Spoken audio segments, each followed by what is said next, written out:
wrestler Hulk Hogan decided to take on the gossip site Gawker. Turns out he had some financial help, and he eventually won. The outspoken Silicon Valley investor Peter Thiel now acknowledges he financed Hogan's lawsuit. NPR's Laura Seidel reports. Gawker's tagline is, "Today's gossip is tomorrow's news," and the site often lives up to it. Hulk Hogan, real name Terry Jean Bollea. Hey, what's up everybody? Welcome back to another Layer by Layer. We're live streaming today. What I have here is the NPR radio project. It's an internet radio using the Raspberry Pi. And I've done 2 tutorials already on this. This is going to be part 3. And basically what I want to do in this is just a sort of quick CAD tutorial on making speaker holes. Sounds a little bit muffled to me, and we can simply fix that by adding some speaker holes to the bottom. So if you look at the bottom, there's no holes. And the way it's the speaker is mounted to the bottom, just because it sort of saves on materials. I could mount it like reverse so it's pointing up, but then I would have to have some holes on the top of the enclosure here, which I don't want because I really like the look of this. So that's what I want to do today. So I've been listening to this a lot, doing long play tests, and just now it's like, yeah, I think I need to add some speaker holes. So that's what we're going to do today. It should be pretty simple and straightforward. Testing the mic check. Okay, so this is where the software resides. It's on Adafruit's GitHub account. This was written by Todd Trees, who's chilling out in the hip chat. Hey, take a look at this. I can show you guys a quick demo of using it in the command line. So you just SSH into it, and you type in npr-1, hit enter, and it will connect to the NPR1 API, connect to their servers, and it'll stream the, look at that, it even gives you a little NPR logo. So it connects to NPR1 servers, streams, it downloads each sort of program. You can see what it's downloading. So it's downloading like the sponsors and a couple different stories here. And it just sort of displays what it's doing. So if it should start playing in a minute here. Depending on your internet connection, I am streaming, so it might be a little bit slower. So that's just a quick look at the software. That's how to get it up. And maybe it'll kick in a second or so. So I haven't released the Fusion 360 files yet, and I shall do that as soon as I add these speaker holes and when we're done with today's sort of tutorial session. So to add speaker holes, there's different, so many different ways you could do it. I really like the way we did it on the PyGirl 0 project. This is like the speaker hole. I actually got this idea from Phil B in one of his projects. I forget which one, but definitely Phil B did. Oh, it was the Talking D20 project. Hey, buddy. You want to say hi? Hi. This is my nephew Gavin. How you doing, Gavin? You doing all right? My ear. Yeah, I'm doing a tutorial. Ear. Is your ear? Is that your ear? Yeah. Yeah? Okay. Clean. You're clean? Yeah. Yeah? Shower. You took a shower? Yeah. Awesome. All right, bye-bye. I'm hungry. You're hungry? Go downstairs and eat. Yeah. All right, bye-bye. Bye. Cool. So that's what I'm thinking would look really nice, is the same type of thing. So the way to build it is actually pretty straightforward. It's just a bunch of different circles and a couple of different lines. So where is the component, right? So I have modeled all the components like you've seen before, and the speaker element itself is a little bit offset from the case itself. So what I'm going to do is I'm going to project this sketch on top of the bottom of the case. So the way to do that is with any sketch tool, you can just click on a plane, any any of these origins or like a surface of something, and it'll project, and it'll make that the work plane. So I'm going to click on the bottom here.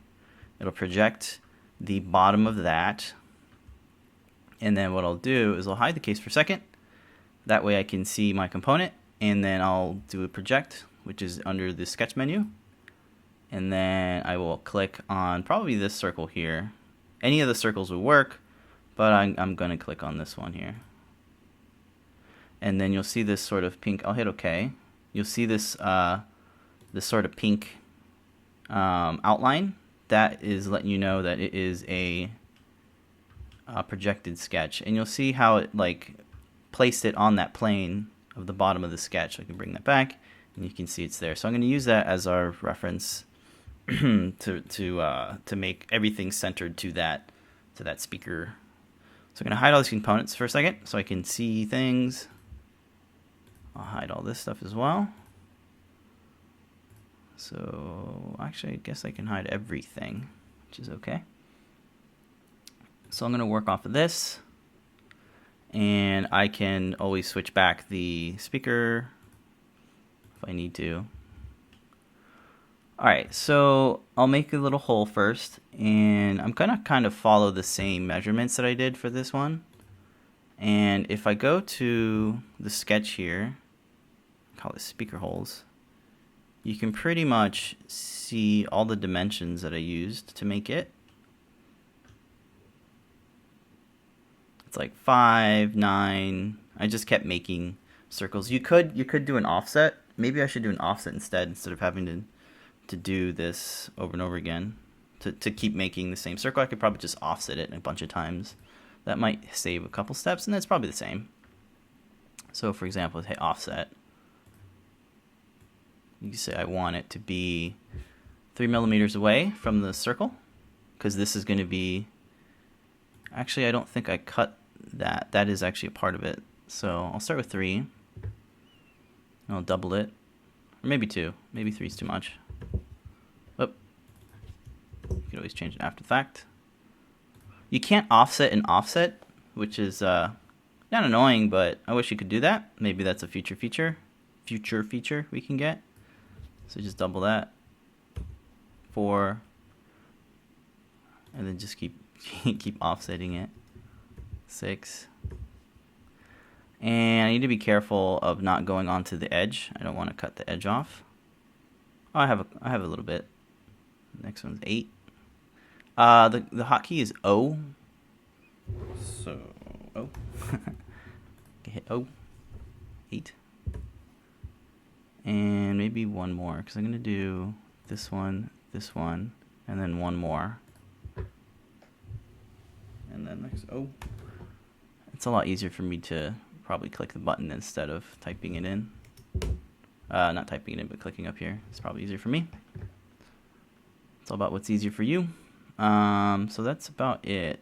Oh, I need to add these little breaks here. What these breaks do is it just sort of breaks up the like the amount of material, I guess, to make that Wi-Fi looking type shape you can see there. And I don't think I've made a specific angle or anything. I just kind of winged it, so I think we can do the same. So I think I started from here, and now I can see the degree. So let's say I want 20, and degree, maybe I want it to 20 or 35. What happened here? 35 looks good. Like that. And then this way over here. 30 as well. 20 here. Hit OK. And I guess I could flip this if I wanted to, but I could just remake it quick. Like I could do a mirror of those two lines, but that's fine. You can just do it again this way. Actually, let's do that just to show you guys how you could do that. I could make a reference line here. Hit X on my, select it, and you can click this button here. Normal / construction will make it a construction line, so you can use it as a reference. And you can see that's in the center of the circle of the component, and not to the grid. So just to keep that in mind. And then I can think I select these two first. Right click, and then is there a mirror option? I don't see a mirror option here, so it's going to be under here. Mirror. My objects are already selected. I'll change the mirror line. I'll select that center line that we created, and that'll just make a nice thing there. So now I have these optional, or these intersected circles. So it'd be this one, and this one, and then these guys over here. And then I can optionally change these degrees if I want more or less of an opening, speaker hole opening. So let's select them. It's going to be, what, 6 of these little guys? I'll hit E on my keyboard, which is the hotkey for extruding. And I will tell it to extend to the surface here of the inside of the enclosure. It'll change the operation to cut, which is what I want. I'll hit OK. And my sketch will get hidden away, and there are my speaker holes. So if I bring back the component, I think what I want to do is like reverse that. So bring back the speaker there. So you can see it's actually right there. It's actually not exactly where I want it, because the speaker is more oblong this way. So let's see if I can change that. So I'll just go back into the sketch. Let me name this speaker holes. So click on it. Let me do a quick audio check, because sometimes our audio likes to... Hello? Okay, we're good. Little echo for a second. Not a problem. So I'll double click to go into the edit mode. And let's see if I can just rotate these. I'm not sure if I can do that. So I just selected them and then click the move icon up there. Move function feature thing. And then let's see if I can set the pivot to the center here. Like that. And then I'll hit the checkbox to confirm that. And then there's a little rotate thing here. Can I rotate it? Oh, look at that. It's going all crazy and weird. That's probably due to the mirror. So it's not quite sure how to mirror it. So I'll hit OK. And I will delete the weird ones and then just redo the mirror. If anybody knows why, a better way to do that, let me know, because and then it totally messed up the center line thing. It's just doing its best. It doesn't know exactly, because the way the mirror works, I suppose. So I can just redo the mirror like so, and then use this guy instead. Hit OK. And then hit stop sketch. I'll probably get an error. Oh wow, look, it cut all that out, because Fusion doesn't know which things to select. So I'll go to profile here in the edit, because I just double clicked on the extrude feature, which lets me edit it. I'll hit the Xbox, the X icon to deselect all the profiles, and then just select these again, like that.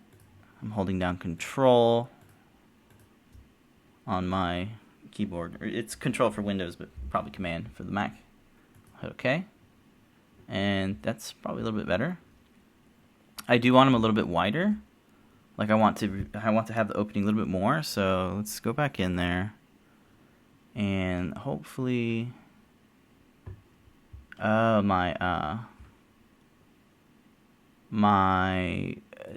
angles have kind of changed.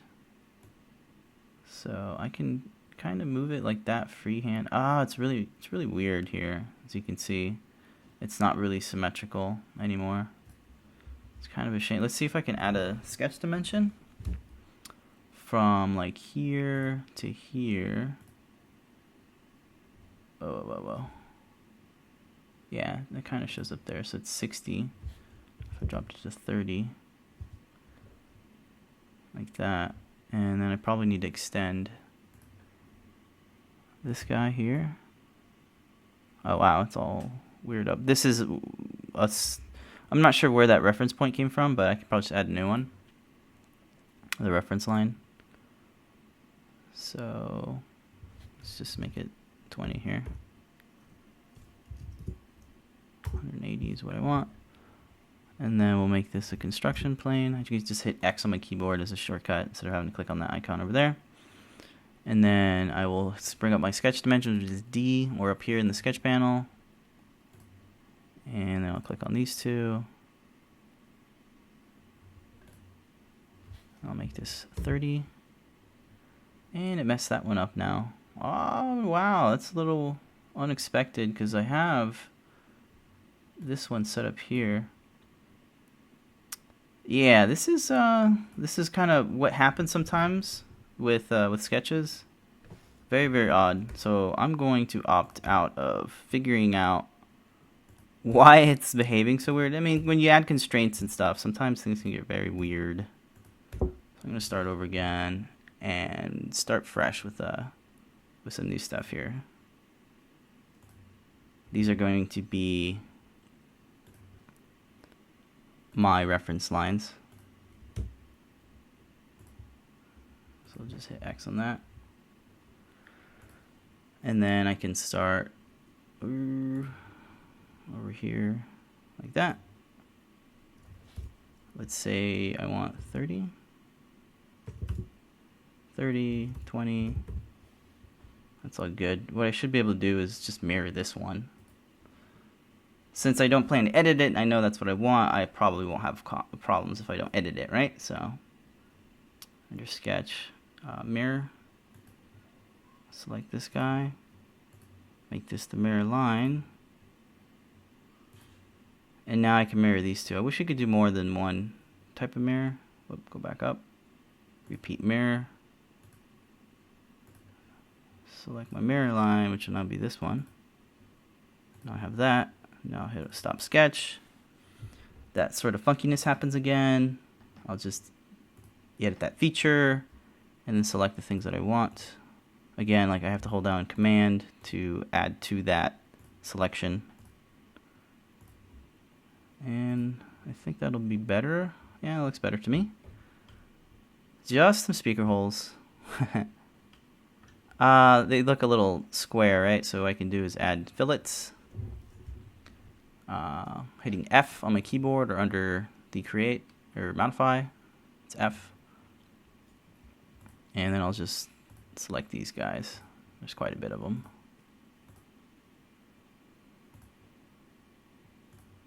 And we're clicking, and we're clicking.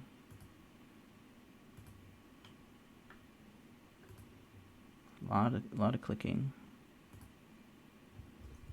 Let's see if I can move at a better angle like this. That's a better angle.